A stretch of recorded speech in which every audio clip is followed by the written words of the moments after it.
იმედი მაქვს რომ განწყობა გააქვთ, იმედი მაქვს რომ შეძლებთ მეგობრებო, აქ იყოთ, შეძლებთ მოისმინოთ, შეძლებთ მიიღოთ. ჩვენ საუბრობთ მახარებლობა როგორც ცხოვრების წესი. ეკლესია სწორედ ამისთვის არსებობს. იმ ბევრ მიზანს შორის ვირფასებოდა ჩვენ 5 მიზანს ვასწავლით ხოლმე ეკლესიის არსებობისას, ერთ-ერთი არის ის რომ ეკლესია იმისთვის არსებობს რომ კეთილი უწყება მიიტანოს ყველა ადამიანთან. თუ ეკლესია ამისთვის არსებობს, თქვენც ამისთვის არსებობთ. თქვენი არსებობის, ანუ თქვენს ცხოვრებაში ღვთის მიზნის ერთი წახნაგი ეს არის იყოთ კეთილი უწყების გამზიარებელი. კარგი ამბის მიმტანი.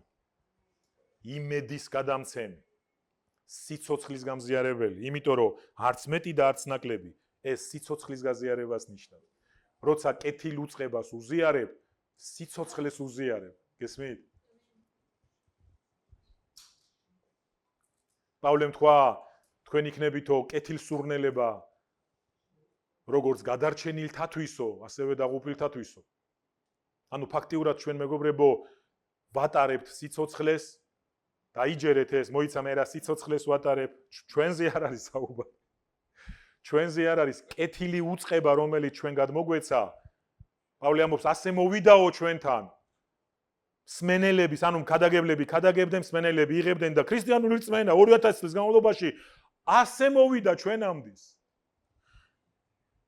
ჩვენც უნდა ვიყოთ ის ჯაჭვი მეგობრებო, რომელიც ამას გააგრძელებს. ასე რომ თქვენ სიცოცხლის გამზიარებლები გამოდიხართ. უნდა გავხდეთ სახარების გამზიარებლები მეგობრებო, ეს არის ყველაზე დიდი მანდატი ჩვენი და ამოცანა. შეგიძლიათ თქვა ამენ? ესაიადან წავიკითხავთ ძალიან ცნობილ 61 თავიდან პირველი 3 მუხლები. მიადევნეთ თვალის სლაიდს. ეს არის მესიანური წინასწარმეტყველება, სადაც იესოს საუბრობს წინასწარმეტყველების სულში, ძველ აღთქმაში. უფლის სულია ჩემზე, რადგან მცხოვუფალმა გლახაკთა სახარებლად. ეს მეგობრებო, ვიცი, ბევრჯერ გაქვთ აქ უმრავლესობას წანაკითხიც, მონასმენიც, მაგრამ სიტყვებს დააკვირდით. იწყება უფლის სულია ჩემზე და მამცხო. და რისთვის მცხო, შეხედეთ. დაუკვირდით ამ ყველა ტერმინს, გლახაკთა სახარებლად. ის გლახა, ანუ ეს გლახაკი ცოტა ისეთი შეიძლება ეხა თანამედროვე თარგმანები იძლეოდეს საშუალებას, რომ სიტყვა გლახაკი არ იყოს გამოყენებული, მაგრამ დაუკვირდით ადამიანის მდგომარეობას აღწერს. უღმერთოთ. როცა ვამბობთ უღმერთოთ, ნუ იჩქარებთ, სულ არ ფიქრობს ეხა ჩემი მეზობელი უღმერთო როა. ან შენი ოჯახის წევრი საერთოდ არ ფიქრობს, რომ უღმერთოა. მაგრამ ნახეთ, გლახაკთა სახარებლად. წარმომგზავნა გულდაჭრილთა განსაკურნებლად. სამყაროს ერთი დიდი პრობლემა არის გულდაჭრილი ადამიანები, მეგობრებო. გულდაჭრილი ადამიანი ეს არის დანგრეული ადამიანი. არის მცირედად გულდაჭრილი, არის იმდენად გულდაჭრილი, რომ ვერასოდეს ვეღარ ხდება მათი გულის განკურნება. მაგრამ ადამიანები, რომლებიც რაღაც ჭაობში ჩავარდნენ, არ ფიქრობთ, რომ გულგატეხილობის გამო დაემართათ? ადამიანები, რომლებსაც მეგობრებო უღალატეს, ძალიან ძლიერად დაჭრეს, ეს არ ნიშნავს, რომ აპრიორი ყველა ჭაობში ვარდება, მაგრამ რამდენი ვიცით ასეთი ისტორია, რომ იმდენად დიდი იყო მისი გულის ჭრილობა, ვეღარ დადგა, ვეღარ გაძლო და ჩაეშვა ჭაობში, მიეძალა ნარკოტიკს, მიეძალა ალკოგოლს, დაიწყო სხეულის გაყიდვა. ეს ხომ ჩვენს ირგვლივ მეგობრებო, რამდენი ფილმია ამაზე გადაღებული, რამდენი რომანი დაწერილა ამის შესახებ. არ არსებობს ესეთი წამალი დალიო გულგატეხილობისა, ბევრი გულის წამალი არსებობს, შეიძლება დალიო კარდიომაგნილი თუ არ ვიცი რა, მაგრამ გულგატეხილობის წამალი არ არსებობს. გულგატეხილობის წამალი მხოლოდ უფალს აქვს, ვიფასებ. და აქ თქვა ნახეთ, ამისთვის მოვედი, რომ გულგატეხილები გავკურნო. სანამ გულგატეხილობის პრობლემა იქნება, სამყარო ისეთი ვერ იქნება, როგორც ღმერთს აქვს ის ჩაფიქრებული, მეგობრებო. მაგრამ არის წამალი, არის გამოსავალი.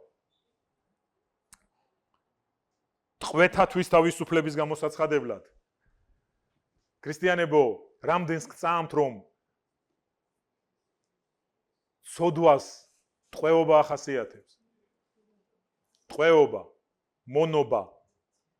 მაგრამ მკითხეთ ახლა სხვას არა ყველა რა მონობა რა ტყვეობა უკიდურეს ფსკერზე დაშვებულმა შეიძლება თქვას კი ტყვევარ მონავარ თავს ვეღარ ვახცევ აღარ შემიძლია. მაგრამ ამას ადამიანები არ ეთანხმებიან. სამწუხაროდ უნდა გითხრათ ქრისტიანებიც არ ეთანხმებიან. ზედმეტად ენთუზიაზისტები არიან, ზედმეტად ოპტიმისტები არიან, არ აღიარებენ ცუდად. მაგრამ მე ვუშვებ მეგობრებო რომ ჩვენ შორის ხშირად რაღაცას თავს ვერ ვახცევთ. ჩვენ არ ვლაპარაკობთ რაღაც მკვეთრ დამოკიდებულებებზე, იმ ცუდ დამოკიდებულებებზე. მე ვლაპარაკობ ხასიათს. მე გელაპარაკებით ხასიათზე. მე გელაპარაკებით მეგობრებო იმ რაღაც სისუსტეებზე, რომელსაც წლები თავს ვერ აღწევ. რა არის თქვენი აზრი? არა, ტყვეობა არ არის, თუ მინდა ხვალვე გავაკეთებ. ვერ დაგეთანხმებით. ვერ დაგეთანხმებით ძვირფასები. ჩვენი გამოწვევა, ჩვენი პასუხისმგებლობა ის არის, რომ არ მივცეთ საშუალება კომპრომისებს, ცოდვებს, ტყვედ გადაგვაქციოს. საკუთარი თავი ამღებიო, ქალაქის ამღებს ჯობიაო, მოგისმენიათ? რატომ თქვა სოლომონმა ეს? ეგრე ადვილი თუა საკუთარ თავზე გამარჯვება. ეგრე ადვილი თუა წლობით ჩამოყალიბებული და ჩაბეტონებული ხასიათის შეცვლა. მაშინ რატომ თქვა რომ ის ქალაქის ამღებს ჯობია? ეს არის გამოწვევა. ხანდახან იმდენად ვართ ამ ტყვეობაში ჩაკეტილი. რომ ვერ თავისუფლებით მისგან. ერთხელ ერთ ადამიანს ეუნეოდნენ გაცემა ისწავლეო, ეს ქალბატონი პასუხობდა, რა ვქნაო, აი სიძუნწის სული მაქო. ადამიანი როცა თვითონ აღიარებს ამას, ილოცეთ რომ გავთავისუფლდეო. რა არის ეს სიძუნწის სული? რაღაც ის ტყვეობაში ვარდება ადამიანი. შეიძლება საჭმელი იყოს მეგობრებო ვიღაცისთვის, გესმით რას გეუბნებით? შეიძლება ტკბილეული იყოს ეს. რას ლაპარაკობ? არაფერს უბრალოდ ლაპარაკობ. იმდენად გვიყვარს ხანდახან კონკრეტული ტკბილეული, ვიცით რომ გვაზიანებს, მაგრამ არ შეგვიძლია. თქვენ რას ფიქრობთ ძვირფასებო? ჭარბწონიანობა ეს პრობლემა საიდან არის გამოწვეული? ზოგს ფსიქოლოგებთან უწევთ წასვლა. ამის გამო. თუ არ შეუძლია სხვანაირად. ეს ტყვეობა არის, უბრალოდ სახელებს უცვლით, ეშმაკი ამის დიდოსტატი. ღმერთმა სახელი მისცა ყველაფერს, ედემის ბაღში ღმერთმა შეცვალა, ეს ეშმაკმა შეცვალა, ეს იყო პირველი მცდელობა სახელების შეცვლისა. შეიძლება გაგახსენდეთ ზოგიერთებს ჩემი ერთ-ერთი ისეთი ქადაგება, რომელიც ბევრჯერ მაქვს ნაკადაგები, დაარქვი ყველაფერს თავის სახელი. ნახეთ, ეშმაკმა იქვე შეცვალა, როცა ღმერთმა თქვა მოკუდებით, თუ ამ აკრძალული ხილიდან შეცვალა, ეშმაკი მოვიდა, არ მოკუდებით.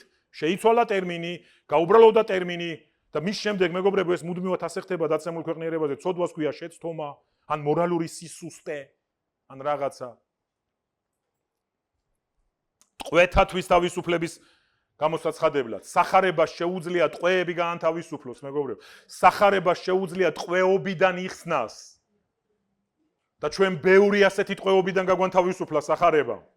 მე ვარ ერთ-ერთი მათგანი, ვინც სახარებამ ბევრი ტყვეობისგან და ბევრი ბორკილისგან გაანთავისუფლა. მაგრამ ეს პროცესი წინ არის კიდევ.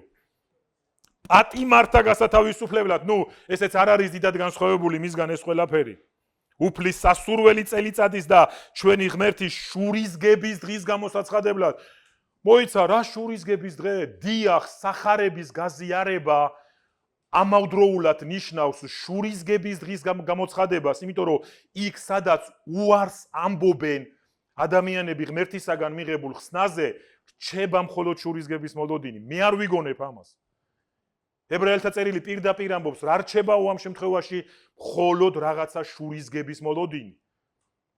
იმიტომ რომ ის სამსჯავრო, საყოველთაო სამსჯავრო, რაზედაც მთელი წერილი ლაპარაკობს მეგობრებო და შეეშვით არაკომპეტენტური ადამიანების მოსმენას, ღმერთი ისეთი კეთილია, ღმერთის სიკეთე და ღმერთის სიყვარული საერთოდ არ გამორიცხავს მის სამართლიანობას, მის წმინდა ბუნებას. რომ მას ზულდეს სოდვა. რამდენჯერ ამბობს ბიბლიაში ღმერთი თვითონ, რომ ზულს სოდვა, მაგრამ მიყვარს სოდვილი. და თუ გინდა რომ კონფლიქტში არ ვიყოთ უფალთან, ის უნდა შევიძულოთ რაც მას ზულს და ის უნდა შევიყვაროთ რაც მას უყვარს. მაშინ ჩვენ კონფლიქტში არა ვართ, მაშინ მის მხარეზე ვართ, მეგობრებო, ჰარმონიაში ვართ უფალთან. და არანაირი შიში ცხოვრება აღარ გვიწევს. რათა ვანუგეშო ყველა მგლოვიარე. მგლოვიარენი არ არიან მხოლოდ იმის გამო, რომ ადამიანებმა საყვარელი ადამიანი დაკარგეს, თუმცა ესეც ძალიან დიდი ტკივილია. მგლოვიარე ბევრი რამით ვარ შეიძლება, მეგობრებო, შეიძლება სხვა რამე დავკარგოთ, შეიძლება პრესტიჟი დავკარგოთ, შეიძლება სადღაცა რეპუტაცია დავკარგოთ, ეს ყველაფერი ტკივილს გვაყენებს. ამიტომ სახარება შეუძლია ადამიანების ნუგეში მივმადლო სიონის მგლოვიარეთ, მივცემად გვირგვინი ფერფლის ნაცვლად, სიხარულის ზეთი გლოვის ნაცვლად, ქების მოსასხამი, უძლურების სულის ნაცვლად. როგორ მიყვარს ესენი იცით, მეგობრებო, ხშირად ვიმეორებ ამას ჩემს ლოცვებში. შემოსეღმერთო ქებადიდების სულით, სამოსლით. აი რა ჯობია, აი ნახეთ. ჩვენ ერთმანეთს ვეუბნებთ, არა, კარგი რაღაცა გაცვია. ეხლა ქებადიდების სამოსელი, ეხლა ნუ წარმოიდგენთ ამას რაღაცას ბუკვალურად. მაგრამ არის გლოვის სული, არის სიხარული. შეხედავ ადამიანს გაუცინარი ხელმწიფეა. მუდმივად, მარად. არ არის პოზიტივი. ჩვენ ვიძახით, რომ ქრისტიანი პოზიტიური უნდა იყოს. კიდევ ვიმეორებ, მე ფსიქოლოგიას არ ვებრძვი. მე მიხარია, როცა ქრისტიანობა მეგობრებო, სულ რაღაც 100 წლის უკან სცნო დაახლოებით და საფუძველი ჩაეყარა ქრისტიანულ ფსიქოლოგიას. მანამდე ქრისტიანულმა მტრულად იყო განწყობილი ყოველი ფილოსოფიისადმი და ფსიქოლოგიისადმი, მაგრამ დღეს არსებობს ესეთი განხრა, როგორც ქრისტიანული ფსიქოლოგია. მე ეს მიხარია, მე წამიკითხავს ასეთი ნაშრომები ძვირფასები. თორემ თუ მარტო კანტზე ვიქნებით დამოკიდებული, ხო ახლა დიდი მოაზროვნეები არიან, მაგრამ ნახეთ, როცა ამ ყველაფერს კითხულობ და მე ეს გამიკეთებია, როცა ამ ყველაფერს კითხულობ ბიბლიის შუქზე, მაშინ ხვდები, რომ კი ჭკვიანია, კი მაგარია, მაგრამ ეს არ არის ის, რაც წმინდა ბიბლიურია. ესმით? ასე უნდა შევაფასოთ ყველაფერი. ასე რომ როგორ გარდასახავს ადამიანს სახარება, გლოვის ნაცვლად სიხარული, უძლურების სულის ნაცვლად ქების მოსასხამი, ადამიანები ხედავენ, შემოხედავენ, ადამიანები ეკლესიაში მოვლენ და მინიმუმ იტყვიან, იმის გამო კი არა, რომ მხიარულ საკალობლებს ვღერით, მეგობრებო, როცა ჩვენ ცხოვრებას დააკვირდებიან. თორემ ჩვენ ამას ვაკეთებთ, ჩვენ ვღერით მხიარულ საკალობლებს, ჩვენ ზოგი იმისთვისაც გვაკრიტიკებს მუდმივად, რომ აი იყოთ რა ხმამაღალია. ხმამაღლა არის დაწერილი, მეგობრებო, ეგ საკალობლები.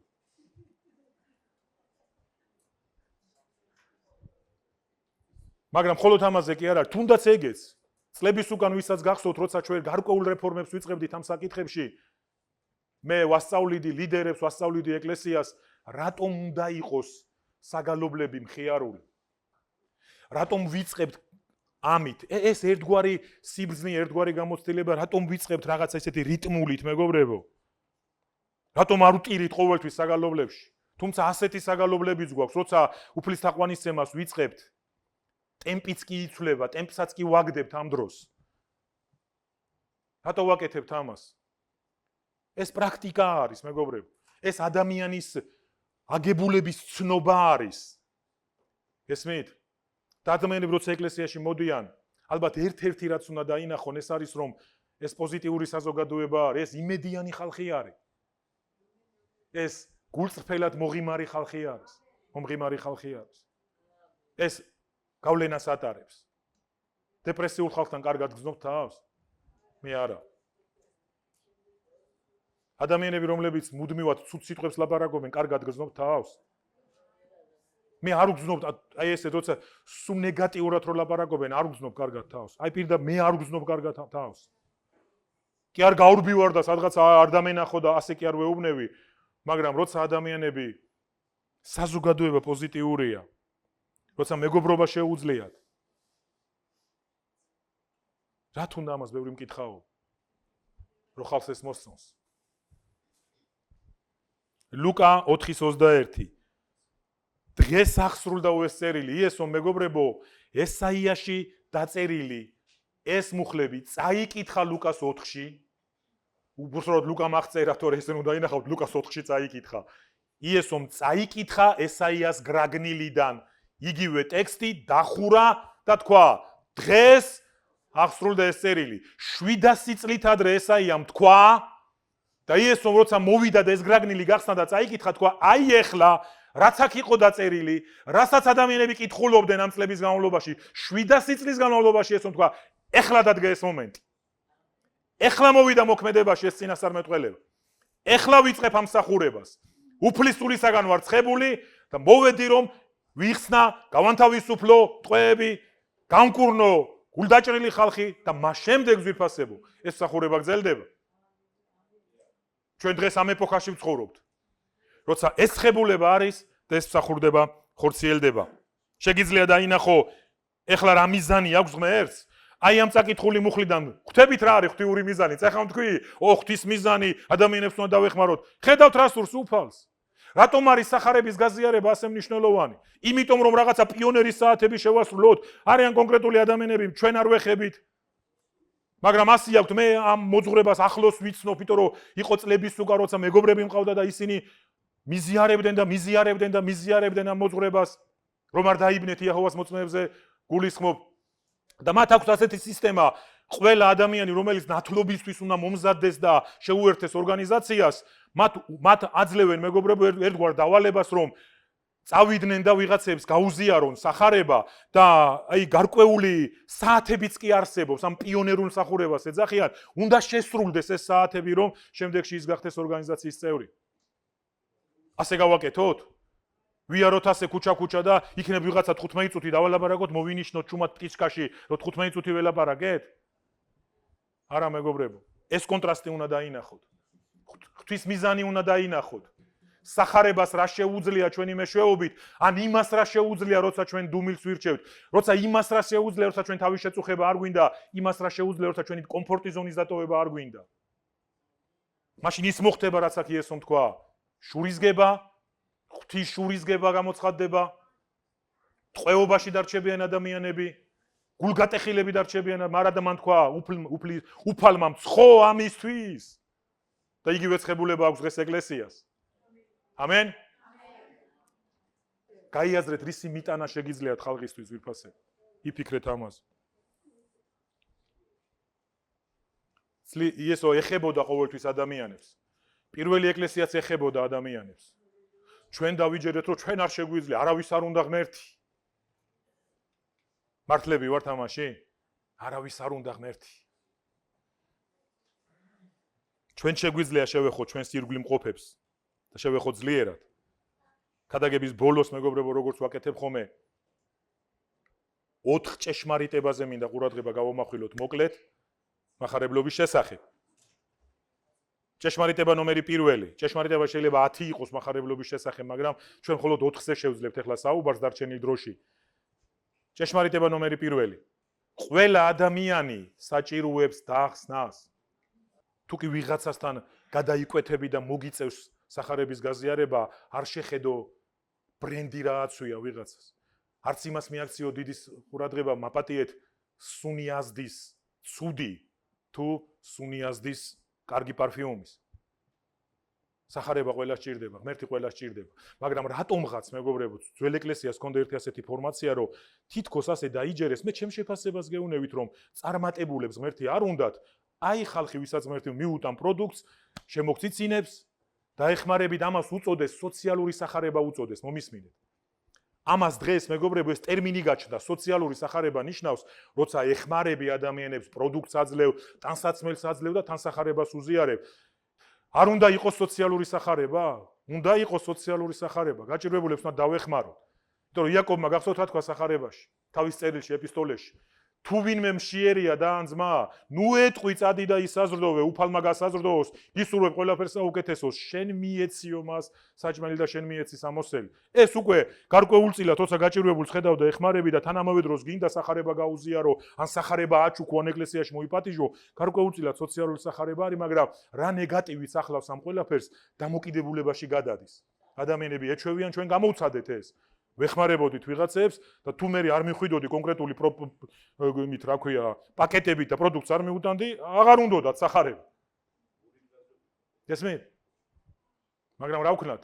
ჩავთვალოთ რომ წარმატებულებს არ ჭირდებათ სახარება? ჭეშმარიტება მახარებლობის შესახებ. ხსნა ყველა ადამიანს ჭირდება უკლებლივ. მე მიმაჩნია რომ ჯერ კიდევ ანუ ჭეშმარიტება ნომერი 1 არის ის რომ ყველა ადამიანს ჭირდება ხსნა. თქვენი ოჯახის წევრებს ხომ გიყვართ თქვენი შვილები? დედა ენაცვალოს, მამა ენაცვალოს, ბებო შემოევლოს. გაქვთ ასეთი მიდგომა? ცოტა ხო არ მოდუნდით შვილების მიმართ? მე არავის არ გიგულისხმებთ, მაგრამ ხართ მოდუნებულნი. ლაპარაკობთ აღთოვანებით თქვენ შვილებზე, ლაპარაკობთ. მაგრამ სად არიან ისინი? არიან დღეს უფლის გზაზე? თუ არა და ხსნაჭირდებათ? ძალიან რელიგიურად გამოგდის, კაცო, კარგები არიან, არაფერს არ აფუჭებენ. მოიცათ ხალხო, მოიცათ, სხვა რამეს ლაპარაკობთ, უნდა გამიგოთ ეხლა. ყველას სჭირდება ხსნა. ჩემი დაკვირვება ასეთია, რომ მიმაჩნია, რომ ჯერ კიდევ კარგად არ გვესმის ხსნის დიდებულება და დაღუპვის ტრაგიზმი და საშინელება. ჯერ კიდევ კარგად ვერ გავაცნობიერეთ ქრისტიანებმა. რა არის ხსნის დიდებულება? ის არ არის ეკლესიაში სიარულის დაწყება. ხსნის დიდებულება გაცილებით დიდია. ხსნის დიდებულება ის არის, რაც წავიკითხე. სიკეთეების მოტანა, სიცოცხლის გაზიარება, შეცვლილი ცხოვრება, შეცვლილი ბედისწერა, შეცვლილი მომავალი, შეცვლილი თაობა, შეცვლილი ქალაქები. ეს არის ხსნის დიდებულება. რამდენიმე მუხლი უნდა მოგცეთ აუცილებლად. იოანე 14:6 უთხრამათ იესომ, მე ვარ გზა, ჭეშმარიტება და სიცოცხლე, მამასთან ვერავინ მიდის. თუ არა ჩემს მიერ? მე რელიგია მეც მაქვს, კაცო. მამასთან ვერავინ მიდის. თუ არა იესოთი. რას ნიშნავს ეს? იესოს ისიც აღიარებს, არა, უნდა მიიღოს ადამიანმა ქრისტე როგორც უფალი და როგორც მხსნელი, არა მხოლოდ მხსნელი, როგორც უფალი, როგორც ბატონი, მისი ცხოვრების ბატონი უნდა გახდეს იესო. მისი ცხოვრების წარმართველი უნდა გახდეს. ეს არის ხსნა, ამას მოაქვს ხსნა ძვირფასები. შემდეგი მუხლი, საქმე მოციქულთა 4:12. სხვაში არავისში არ არსებობს ხსნა და არც არის ცის ქვეშ ადამიანთათვის მიცემული სხვა სახელი, რომლითაც გადავრჩებით. ეს არის იესოს სახელი. ნახეთ პეტრე, მიქ შეკრებილ უამრავ ადამიანს, რომლებიც ზოგი იუდაიზმს ანიჭებდა უპირატესობას, ზოგი ბერძნები იყვნენ და ბერძნული ღვთაებები. პეტრემ გამოაცხადა სულიწმინდით აღსილმა, ცის ქვეშეთში არ არსებობს სხვა სახელი. არც ერთი რელიგიის სახელი. ერთადერთი ხსნა არის ქრისტეს სახელში. ეს იგივეა, რაც პირველი, უნდა მივიღოთ ქრისტე როგორც უფალი, ვაღიაროთ და როგორც მხსნელი. აი რამდენად მარტივი ადამიანებს ვეუბნები, თუ გულით გწამს და ბაგით აღიარებ. აი ეს თქვა პავლემ შემდეგში რომელთა მიათეში. უნდა ირწმუნო გულით და აღიარო ბაგით. ის უნდა აღიარო შენს მეფეთ და ეს უნდა მოდიოდეს გულის რწმენიდან. ლუკა 19:10 ვინაიდან ძეკაცისა დაკარგულის მოსაძებნათა გადასარჩენად მოვიდა. ვინ იყო დაკარგული? მთელი კაცობრიობა იყო დაკარგული. ორ მუხს კიდევ მოგცემთ, უბრალოდ აქ არ არის სლაიდზე, მეგობრებო, მოინიშნეთ, რომელთა მესამე თავში 10-12 მუხლებში ვკითხულობთ, არავინ არის მართალი. ეს არის ძველი აღთქმიდან მოყვანილი ციტატა, ფსალმუნებში წერია, არავინ არის მართალი. ყველა გზასაც და არავინ ეძებს ღმერთს. ხედავთ, მან თქვა არავინ, უკლებლივ, ყველა და რომელთა მეხუთეში ასევე პავლე შემდეგში ლაპარაკობს, ყველაში გადავიდა ცოდვა და ყველამ შესწოდა. ნახეთ, მემკვიდრეობით მიღებულმა ცოდვამ ყველაში გადაინაცვლა და ყველა გახდა ცოდვის ტყვე. და რომელთა 3:23 ყველამ შესწოდაო, პავლე ამბობდა აქ. ყველამ შესწოდა. არავინ არის მართალი. ამიტომ ყველა სჭირდება ხსნა. შეგიძლიათ თქვა ამენ? ცოდვა არ არის შეცდომა. სადამ ადამიანი არ მიხვდება, რომ დაკარგული ცოდვილია, ის არასოდეს იფიქრებს მონანიებაზე. და ეხმარეთ ადამიანებს მიხვდნენ, რომ უღმერთოდ ისინი დაკარგულები არიან. მეორე, ჭეშმარიტება. მახარებლობა არის უფლის დავალება. ჰობი არ არის. ან არჩევანი გავაკეთოთ თუ არ გავაკეთოთ, რა ვიცი, ხასიათზე თუ ვიქნები, გავაკეთებ. მეგობრებო, მახარებლობა არის უფლის დავალება, უფლის ბრძანება არის, რომელსაც თავი უნდა მიუძღვნას თითოეულმა ქრისტიანმა. საქმე მოციქულთა პირველი თავი 4:8 მუხლები. შეკრიბა ისინი და დაავალა იერუსალიმს ნუ გაშორდებით, არამედ დაელოდეთ მამის მიერ აღთქმულს, ჩემგან რომ მოისმინეთ. თქვენ მიიღებთ ძალას, როცა გადმოვა სული წმინდა თქვენზე და იქნებით ჩემი მოწმენი იერუსალიმში, მთელს იუდეაში, სამარიაში და დედამიწის კიდემდე. შეხედეთ მეგობრებო, ეს არის მისია, ეს არის უფლისდიადი დავალება. მან მოწაფეებს უთხრა, ჩემი მოწმენი იქნებით აქ, შენ ქალაქში, შენ პროვინციაში და ქვეყნის კიდეებამდეო. Რაღაც ვთქვათ მათეს 22 თავზე, სადაც პირდაპირ არის დიად დავალებას ვეძახით ამას, წადით, უქადაგეთ ყველა ქმნილებას და იმოწაფეთ ისინი, ასწავლეთ ყოველივეს დაცვა, მონათლეთ თუ ასევე მამის ძის და სულიწმინდის სახელი. ღმერთს არ მოუწია შეუსრულებელი დავალება. ჩვენ შეგვიძლია ამის წარმატებულად გაკეთება. მახარებლობა არ არის დამოკიდებული განსაკუთრებულ ნიჭზე. ხშირად ქრისტიანობაში ფიგურირებს აზრი, მე არა ვარ ევანგელისტი, მე არ ვარ მახარებელი. დიახ, არსებობენ მახარებლები, არსებობენ ნიჭით მახარებლები, მაგრამ მახარებლობა მაინც არ არის დამოკიდებული რაღაც განსაკუთრებულ უნარებზე. ყველას შეუძლია კეთილი უწყების გაზიარება.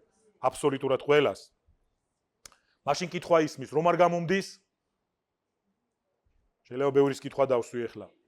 იმიტომ არ გამოგდის, რომ სწორი შეხედულება არ გაგვაჩნია. აი ის რაც უკვე ვილაპარაკე, რა ჭეშმარიტებებსაც ახლა ვლაპარაკობ. როცა ეს სწორი შეხედულება არ გვაქვს, ეს გვაქცევს ინერტულად. თავს დიდად არ ვიწუხებთ და მე შეგვიძლია თავი ვიმართლოთ, რომ მე ეს არ გამომდის, ეს ჩემთვის არ არის. ქალბატონებს თევზაობა არ გიყვართ, არც მე ვიკლავ თავს, სიმართლე რო გითხრათ.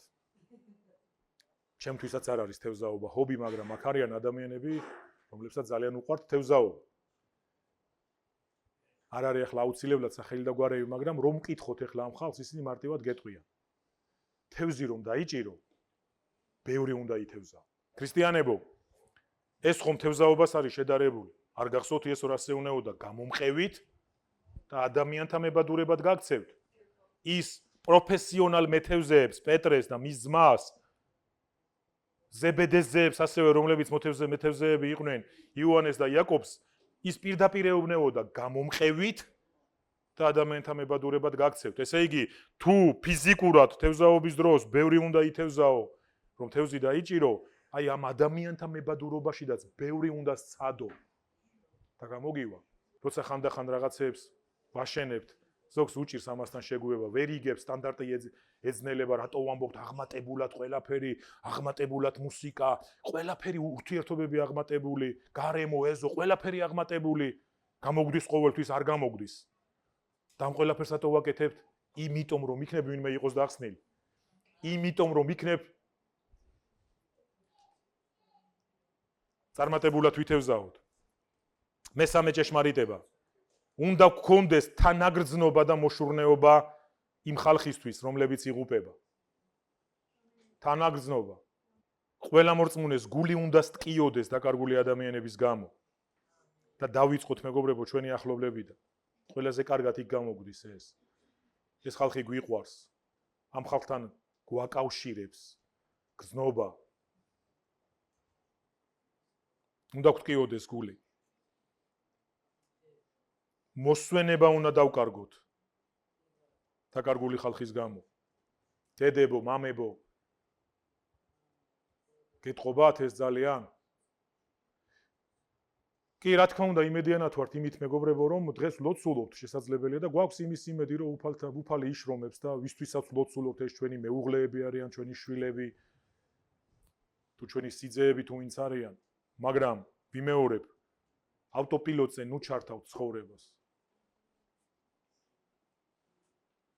გამოცდილება ვისაც გააქვთ, ადამიანები ავტომატურად ღმერთს არ უახლოვდებიან, ავტომატურად შორდებიან. არავინ არ იცის ეშმაკი ხვალ რას დაუდებს მათ წინ. არავინ არ იცის.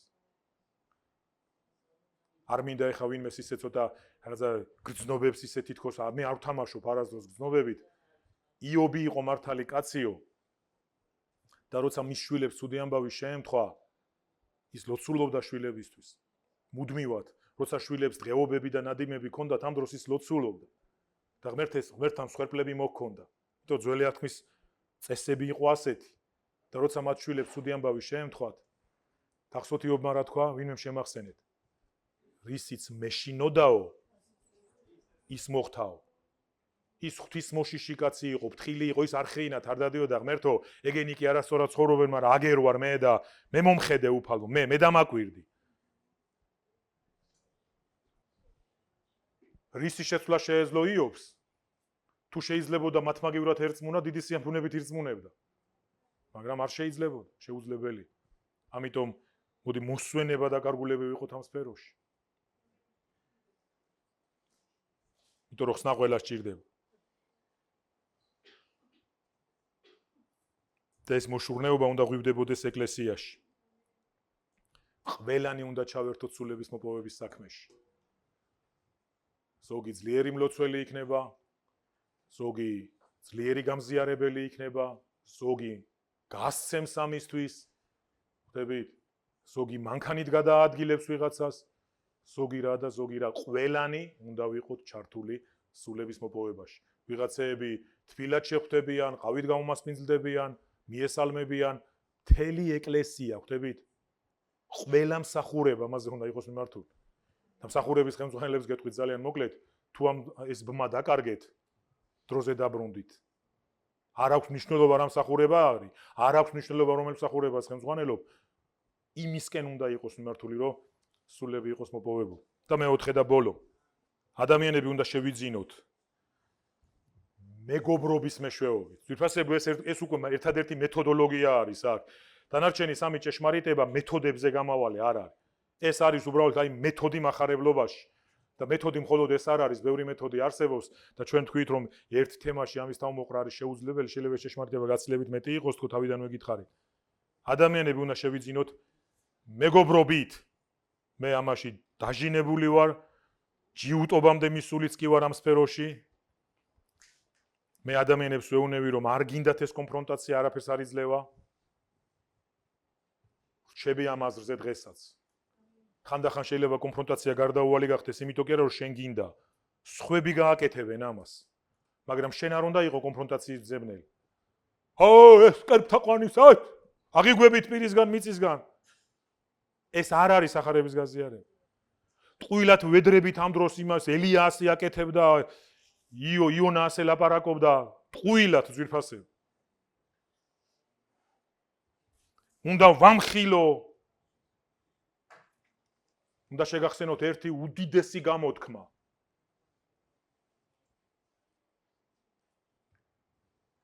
ვერ გადაივლი მხილებებით სავსე ოსტონიანი ტრაილერით ურთიერთობის კარდონის ხიდზეო, ასეთი გამოთქმა აქვს პასტორ მაილს სვინს. დატვირთე შენი სატვირთო და 20 ტონა არის მხილებების ზედ. მაგრამ იმ კონკრეტულ ადამიანთან ვისი მხილებაც გინდა, ურთიერთობის კარდონის ხიდი გაქვს აგებული. და კარდონის ხიდზე ამ ხელას სატვირთო ვერ გადაივლის. რა მაგარი გამონათქვამია რა. ურთიერთობები უნდა ააგო. ურთიერთობები უნდა აშენო, მეგობრებს უსმენე. უცხო კაცმა რო გაგაჩეროს ახლა, მიხედე შენს ცოლს, შენ კაცი ხარ. ეტყვი, ვის დაკარგვი ხარ, აქედან მოშორდი. მეგობრებს უსმენენ. მეგობრებს ენდობიან. მეგობრებს დახმარებისთვის მიმართავენ. ამიტომ თქვენის მხრივ შეეცადეთ შექმნათ რაღაცა ატმოსფერო. მეგობრული. ყველა დაგი მეგობრდებათ? არა, შენ იყავი მეგობრული. შენ იყავი მეგობრული, შენ იყავი მეგობარი სხვისთვის. ეს მუშაობს ვირფასებო. საქმე 2:47. ღმერთს აკებდნენო მორწმუნეები და მთელი ხალხის წინაშე იხვეჭდნენ კეთილგანწყობას, ხოლო უფალი ყოველდღე მატებდა ეკლესიას გადარჩენილებს. ასეულობით მაქვს ნასაუბრები ამ მოხსე და კიდევ ასეულობით მოგიწევს შემდეგი 100 წლის განმავლობაში. ნახეთ აწერია კეთილგანწყობას იპოვებდნენ მტრულ გარემოში. ქრისტიანები ნატურით არავის არ უყვარდა. იუდეველები მათი დაუძინებელი მტრები იყვნენ, ეს უნდა იცოდეთ. ბერძნებიც არ აკლებდნენ არაფერს. ეს ორი სისტემა, ეს ორი მექანიზმი ერთად იდგა. იცოდეთ ეს ახალი ათქმის საფუძველზე, გამოცხადების წიგნის წინასწარმეტყველებების საფუძველზე. სრულ წინასწარმეტყველი და მხეცი, სხვა კი არაფერი არ არის. ხალხი რომ მაინც იქ იყურება, რაღაცა მერე იქნება, რაღაცა ურჩხული. ეს იყო ტანდემში მოქმედი ორი ძალა. რომელიც ეკლესიას დევნიდა. საშინლად. მაგრამ ეს ხალხი კეთილგანწყობას იპოვებდა. არ არის წარმოუდგენელი, არ არის საოცარი მტრულ გარემოში. და ამის გამო რადგანაც ის მთელ ქალაქში კეთილგანწყობით სარგებლობდნენ, ღმერთი გადარჩენილებს მატებდა ეკლესია. შეიძლება ვერ წარმოგიდგენია, შეიძლება იმ ცეცხლის შაქრობა ვერ წარმოგიდგენიო, ერთი სული რო გაქვს კლავიატურასთან დაждე და მილანძღო, მოლანძღო, მიანგრიო, მოანგრიო, ვერ წარმოგიდგენია კაცო, ეს ხალხი როგორ უნდა მოვიდეს ეკლესია, არც მაწყობს რომ მოვიდეს.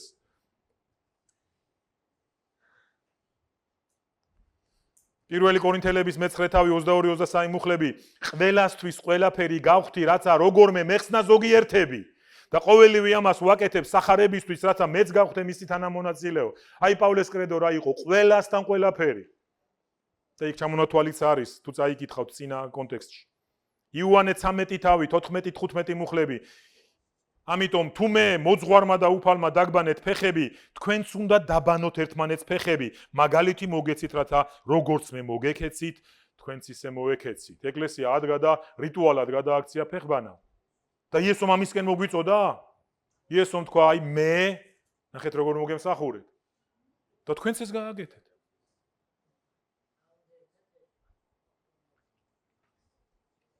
და იმ მეგობრე ადამიანები, იმისთვის რომ უფალთან დაახლოო ისინი. მაგრამ ვერავის დაიმეგობრებ, თუ თვითონ არ ხარ მეგობრული ადამიანი. იმეგობრეთ, მოემსახურეთ. ნამდვილი მეგობრობა აჩვენეთ ვიღაცას, თქვენ აჩვენეთ. თქვენ აჩვენეთ მეგობრებო. თქვენი სინათლე და ამით გამოჩნდეს. შენ რა გინდა ღმერთკაცი იყო, არა, მეგობრული ეჩვენე, კეთილგანწყობილი ეჩვენე, დამხმარე ეჩვენე. ყველა მეზობელი რო ხელმოჭერილია და მაიმუნობს, არავის რო არ უყვარს სტუმარი და ყველა განკითხვაში არის, შენ იყავი ერთი, ეგ არის სინათლე. ეგ არის მარილი. ისენ უდაშორდებით ადამიანებს რომ მარილი ვერ მიწვდეს, ხვდებით მარილი უნდა მიწვდეს. მარილი შეიძლება სახში გედოს, მაგრამ თუ შენ კერძში არასდროს არ იქნება ის მოხვედრილი, გემო არ ექნება საჭმელს. ისე შორს ნუწახვალ ხალხისგან რომ შენი სინათლე აღარ ჩანდეს. მე ისა ჩემ ოთახში იცის, ხოლო ჩემ დაფარულში ვარ, მოიცათ ხალხო, დაფარულში ლოცვა ვიცი ჩვენ. ეს ყველაფერი გარეთ უნდა ჩანდეს. და ბოლოს წავიკითხავ ცნობილი მსახურის ჩარლზ სპერჟენის ცნობილ ციტატას, რომელიც მაქვს წანაკითხი ეკლესიაში, მაგრამ იმდენად მიყვარს, გაშუქდება ეს სლაიდზე და ყველამ გადაავლეთ თვალი, ნახეთ. და მე არ ვამბობ რომ ყველამ თქვენი თავი უნდა მოიცნოთ, მაგრამ და ეს ციტატა გახდეს რაღაცა სახელმძღვანელო. ისეთი მსახური მინდა, რომლის სახეც კი მომიხმობს მეგობრობისკენო. სანამ რამეს ვიტყვიო, ნახეთ, სანამ რამეს იტყვის ვინმე, აი სახეზე რომ შევხედავ, სანდომიანი იყოს. აი რაღაცა მიზიდავდეს მეგობრობისკენ. ჩვენ ხო რაღაცა ფილოსოფიებს ვაშენებ, ნამდვილი მეგობარი შეიძლება იყოს ერთადერთი მსოფლიოში. ბევრს უთქვია, ბევრმა წამიკითხეს სემინარი აქ ეკლესიაში. მე ყველასთან არ ვიმეგობრებ, ვერ ვიმეგობრებ. მე ვამბობ, შენ უნდა იყო მეგობრული ყველას მიმართ. გამოვა თუ არ გამოვა, ჩვენ ამაზე ავლაპარაკობთ, შენ უნდა იყო ასეთი ყველას მიმართ.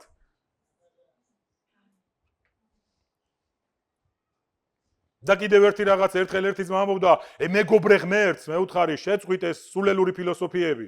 ადამიანებთან მოერიდეო და მეგობრებასო გატკენენო. ხო, გატკენენ, მერე? არა ღმერთს როგორ ემეგობრები, მაინტერესებს რესტორანში ეპატიჟები ხოლმე თუ ეს სულელური ფანტაზიები რაღაცა ეს არარეალისტური ცხოვრება. მან მეგობარი რო გიწოდა, შენ იყავი კარგი მეგობრობის კანდიდატი? იფიქრეთ, ღმერთმა რომ გითხრა მეგობრები გიწოდეთო. იმიტომ გვიწოდა რომ ჩვენ მოგძებნა და ამათთან მეგობრებს ადვიპოვიო და ბედნიერია? არა ზვირფასებო. ღმერთი ამ პრინციპით მოქმედებს, ის არის ჩვენთვის კარგი მეგობარი. და ჩვენი მოვალეობა არის გამოვეხმაუროთ ამ კარგ მეგობრობას. დავამთავროთ ეს ციტატა და ამით მოვრჩებით. რომლის კართანაც არის ასეთი წარწერა, კეთილი იყოს თქვენი მობრძანება და არა მოერიდეთ ავძახს. ხო იცით კარებებზე აწერენ ხომ ეზოში ავიძაღლიაო. როცა ჩემი პერსონა ხალხს ასეთ განცდას უჩენს რომ მოერიდეთ. რა მეგობრობაზეა ლაპარაკი. თუ პიროვნებას მხიარული მანერები არ აქვს, უმჯობესია მკვდრები დაკრძალოს. სპერჟენი ასე თვლიდა. მე-19 საუკუნეში, მე-20 საუკუნეში, მე-18-19-ში უпростоრად ეს კაცი მას მეორე პავლეს უწოდებენ ზვირფასებო. აი როდის ლაპარაკობდა ის ამაზე. თუ კაც კარგი მანერები არ აქვს, დამგზავრებულ ბიუროში უმუშაოს ურჩევნიაო.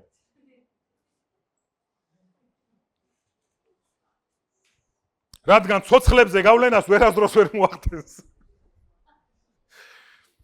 როდესაც პიროვნებას დიდი და მოსიყვარულე გული აქვს, ადამიანები მასთან მიდიან როგორც გემები ნავსაყუდელშიო. ყველა გემს სჭირდება ნავსაყუდელში შეცვლა. საჭმელი უნდა აიღოს, საწვავი უნდა აიღოს, ადამიანები გადავიდნენ ხმელეთზე. ყველა გემი ასე მიდის არც ერთი გემი მთელი ცხოვრება ზღვაში არ ატარებს ძვირფასები. ასე როცა ადამიანი ნახეთ მიზნობრივად ასეთი მოსიყვარულე გულს, მეგობრულ გულს იყალიბებს, ასეთი ადამიანებისკენ სულ მიდიან ვიღაცები. დიდება იესო ქრისტეს